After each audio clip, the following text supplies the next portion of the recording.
Being Peter's mom, I have a lot of memories.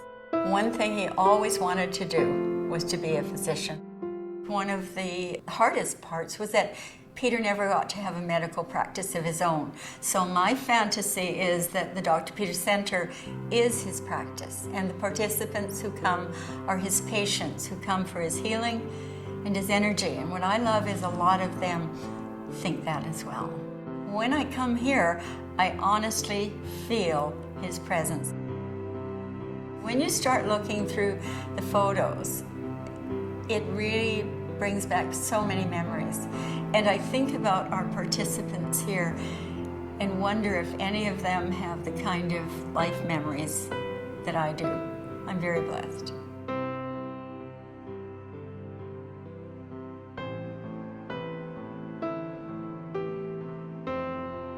I'm the second youngest of 21 siblings. My dad had 5, and then met my mother, and they went on to have 16 of us. I grew up with so many siblings. I always had people around me. My mother was almost 50 when she had me. I don't know how she did it, but I remember every Saturday night, she would bathe all of us and do our hair. She did us in ringlets, and we'd have to go to church every Sunday in ringlets. That's the way I grew up. When I was 15, I met, I guess, the love of my life. When we were 19, we decided to come out to Vancouver. And we went to a party, and I'd never, ever done cocaine, and I was introduced to cocaine. Some people, I guess, just do it once and let go of it, but I continued to do it. And shortly after I was introduced to cocaine, I got pregnant. I did quit for the 9 months. I was able to continue working, and I had 2 more children. At this point, I was telling myself that I can stop, but not realizing I was in addiction. My partner, he caught me. He caught me in the washroom snorting. My husband and I separated. I had the kids, and I just couldn't afford to raise them on my own. And I gave them up to him. I still had the apartment, 3-bedroom apartment where the kids played and grew up in, and the kids were taken away. I couldn't go home because there was no noises of the kids running around. And I mean, it's been years later, but it still hurts. I couldn't go home, and I delved even more into my addiction. It was dark when I found you. The doctor basically called me in and said, "Yes, Lyanna, you are HIV positive. And, I have an next patient to come in." And basically that was it, in and out. I remember walking out of the doctor's floating, feeling like I was floating. I did not know where to go. I did not know how to feel. I did not know what to do. And I basically went to my place and just sat there. And I remember being so ashamed of being HIV positive. And then I was introduced here to Dr. Peter Center. And I walked in.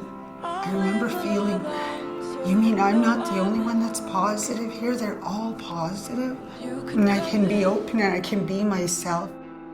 You won't be alone. Don't be scared of the night. The center itself, what Dr. Peter has done for us is just amazing. It really, really is. It's changed a whole lot of people's lives. Before I walked through these doors, I know I was a broken soul. Now my life has changed, totally changed, and Dr. Peter's Center is a big part of it. No more drug use, I've got a job now. And my children have come back to me, my 2 boys. However, I lost my oldest to cancer. But my 2 boys have come back to me, and I have a grandson now. Skyped him last night. He's so cute. Dr. Peter Center has literally changed my life. You can come back whenever you The individuals who are living with HIV need our help and need our care. we're focused on engaging a very vulnerable population. They need much more than medication for treatment to work. It takes an environment that remembers the fact that most people haven't eaten today. We need to stay focused on caring for the individuals who need our support in order to keep themselves on the treatment that is preventing HIV transmission. Little did I know 17 years ago that I would be here today being part of Care to End AIDS. I want you to be on the journey with us in making that happen. I think Peter loves you all, thanks you all, and Bob and I do too.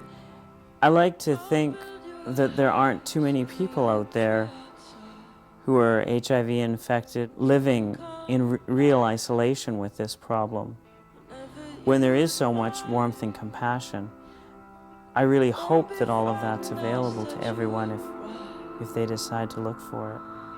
Everyone needs somebody sometime.